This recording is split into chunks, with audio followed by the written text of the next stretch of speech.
লক্ষ্মীর ভান্ডার প্রকল্পের সুবিধা দেওয়ার ক্ষেত্রে কারা সেই সুবিধা পাবেন তা বাছাই করার অধিকার জনপ্রতিনিধিদের দেওয়া উচিত। রাজ্যের মন্ত্রীরা মঙ্গলবার বৈঠক করে এই দাবি করেছেন। মুখ্যমন্ত্রী মমতা বন্দ্যোপাধ্যায়ের কাছে এই দাবি রাখবেন বলে ইঙ্গিত দিয়েছেন উত্তরবঙ্গ উন্নয়ন মন্ত্রী উদয়ন গুহ। বৃহস্পতিবার 13 জুন মাথাভাঙ্গা নজরুল সদনে ছিল তৃণমূল কংগ্রেসের নবনির্বাচিত সাংসদ জগদীশ বর্মা বসুনিয়ার সংবর্ধনা অনুষ্ঠান। সেই অনুষ্ঠান মঞ্চে উপস্থিত হয়ে এই বিতর্কিত মন্তব্য করেছেন তিনি। মূলত এবারে লোকসভা ভোটে এই কেন্দ্রে পুরসভা এলাকায় তৃণমূল ভোট কম পেয়ে বেজায় রুষ্ট জোড়াফুল শিবির। শহরের মহিলারা লক্ষ্মীর ভান্ডার প্রকল্পের সুবিধা পেলেও তারা ভোট তৃণমূল কংগ্রেসকে দেননি বলেই অভিযোগ।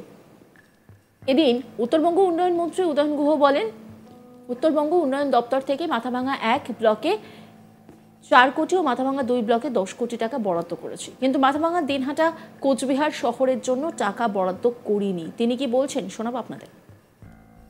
গতকাল আমি কলকাতা থেকে ফেরার পথে শিলিগুড়িতে আমার অফিসে পৌঁছেছি। নির্বাচনের পরে আমি মাথাভাঙ্গা 1-এর জন্য 4 কোটি টাকা এবং মাথাভাঙ্গা 2 ব্লকের জন্য 10 কোটি টাকা বরাদ্দর ব্যবস্থা করে এসেছি।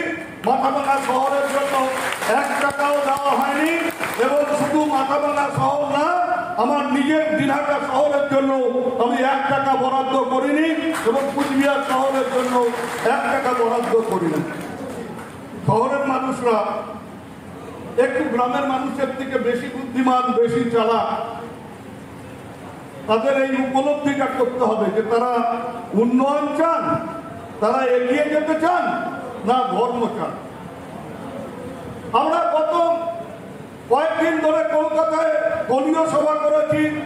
মঙ্গলবার সরকারিভাবে সভা হয়েছে, সেখানে আমাদের নেতারা এবং প্রত্যেকটি মন্ত্রী, আমরা মঙ্গলবার আমাদের অ্যাডমিনিস্ট্রেটিভ মিটিং ছিল, সেখানে উপস্থিত ছিলাম।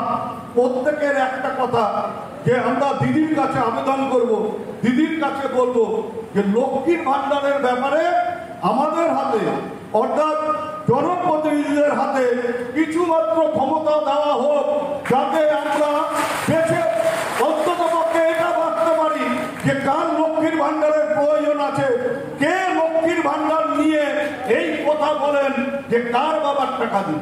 তাদের একবার দেখিয়ে দিতে চাই কার বাবার টাকা দিতে চাই।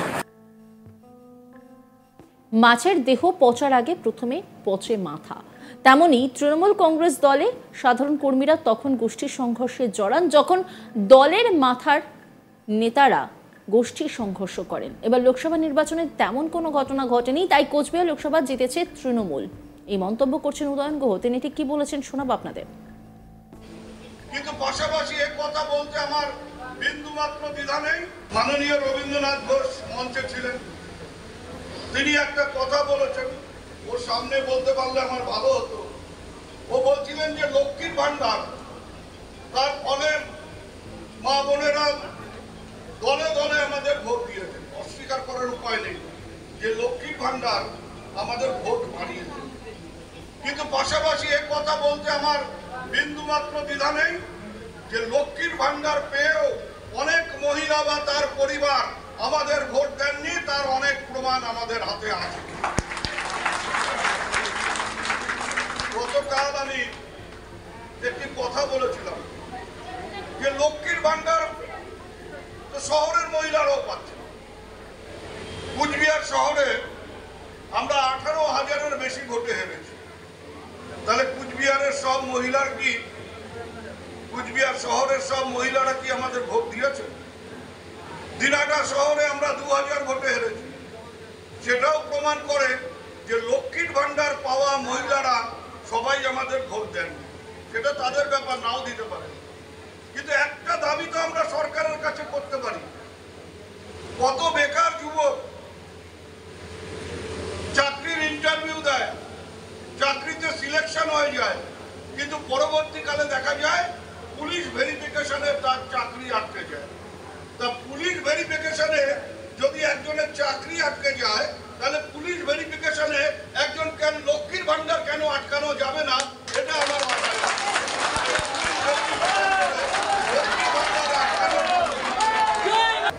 আপনাদের কৃতজ্ঞতা জানাই যে জীবিত অবস্থায় আমরা এই আসন, আমার জীবিত অবস্থায় আমরা এই আসন পুনরুদ্ধার করে নেত্রীর হাতে, নেতার হাতে তুলে দিতে পেরেছি। তার জন্য সব কৃতিত্ব প্রাপ্য আপনাদের। এবার একটা ভালো বিষয় হয়েছে যে সেটা হচ্ছে আমরা ঐক্যবদ্ধভাবে লড়াই করতে পেরেছি, ঐক্যটাকে আমরা ছড়িয়ে দিতে পেরেছি। আসলে একটা কথা আছে যে মাছের পচা শুরু হয়, মাছের পচন শুরু হয় মাছের মাথায়। মাছ যখন পচতে শুরু করে আগে মাছের মাথা পরে পচে, তারপরে মাছের সারা শরীর পচে। অর্থাৎ মাছের মাথা পচন যদি আটকানো যায় তবে মাছ পচবে না। তেমনি একটা দলের গোষ্ঠী কোন্দল তখনই শুরু হয় যখন নেতাদের মধ্যে গোষ্ঠী কোন্দল শুরু হয়। কর্মীরা কিন্তু গোষ্ঠী কোন্দলের ফাঁদে পড়ে আগে নেতারা শুরু করেন, পরে কর্মীরা সেই ফাঁদে পা দেন। এই নিয়ে একটি রিপোর্ট তুলে ধরেছেন আমার কলিগ, দেখাবো আপনাদের। মাছেদের যেরকম শরীর পচার আগে তাদের মাথা পচে, ঠিক তৃণমূল কংগ্রেসেরও গোষ্ঠী সংঘর্ষ শুরু হলে সবার আগে শুরু হয় উঁচুতলায় নেতাদের মধ্যে এবং পরে তা ছড়িয়ে পড়ে নিচুতলায় সাধারণ কর্মীদের মধ্যে। কার্যত নিজেদের আত্মসমালোচনা করতে গিয়ে উত্তরবঙ্গ উন্নয়নমন্ত্রী উদয়ন গুহ এমনই মন্তব্য করেছেন। কোচবিহারের নাটাবাড়ি বিধানসভা কেন্দ্রের দেওয়ানহাট এলাকায় তৃণমূলের নবনির্বাচিত কোচবিহারের সাংসদ জগদীশ বর্মা বসুনিয়ার তার সম্বর্ধনা সভা ছিল এবং সেই সম্বর্ধনা সভাতেই উত্তরবঙ্গ উন্নয়ন মন্ত্রী উদয়ন গুহকে দেখা গেছে একেবারে লোকসভা নির্বাচনের জেতার পরও দলের নিজেদের মধ্যে আত্মসমালোচনা করতে। এবং তিনি কিন্তু এমনও দাবি করেছেন যে যেহেতু এবার কোনো রকম গোষ্ঠী সংঘর্ষ, গোষ্ঠী বিবাদ এই ধরনের ঘটনা ঘটেনি তৃণমূলের মধ্যে, সে কারণেই কোচবিহার লোকসভা আসন তৃণমূল কংগ্রেস জিততে পেরেছে। পাশাপাশি তিনি কিন্তু এও দাবি করেছেন যে লক্ষ্মীর ভান্ডার প্রকল্পের সুবিধা পাওয়ার পরও মহিলাদের একাংশ এবং সেই মহিলাদের পরিবারের সদস্যরা তারা তৃণমূল কংগ্রেসকে ভোট দেননি এবং তা নিয়ে কিন্তু রীতিমতো সমালোচনাও করেছেন উত্তরবঙ্গ উন্নয়নমন্ত্রী উদয়ন গুহ। পাশাপাশি তাকে দেখা গেছে যে তিনি কিন্তু তার যে নিশীথ প্রামাণিক, যার সঙ্গে বারংবার লোকসভা নির্বাচনের আগেও দেখা গেছে বিবাদে জড়িয়েছেন উদয়ন গুহ, সেই নিশীথ প্রামাণিক হেরে যাওয়ার পর নিশীথ প্রামাণিককে টার্গেট করে উদয়ন গুহ কিন্তু বলেছেন যে নিশীথ প্রামাণিক বিভিন্ন গ্রামে যাওয়ার চেষ্টা করছেন এবং তার সঙ্গে কেন্দ্রীয় বাহিনীর নিরাপত্তা রয়েছে। যদিও তিনি বেরিয়ে যাওয়ার পরে তারপরে সেই গ্রামবাসীদের কিন্তু নিরাপত্তা দিতে হবে তৃণমূল কংগ্রেস কর্মীদের, এমনকি কিন্তু এমনইভাবেই তিনি হুঁশিয়ার দিয়েছেন। পাশাপাশি তিনি আরো বলেছেন যে তৃণমূল কংগ্রেস কর্মীদের একেবারে আত্মসন্তুষ্টিতে ভুগলে হবে না। নজর রাখুন আজ তাক বাংলার ইউটিউব স্ট্রিমিংয়ে।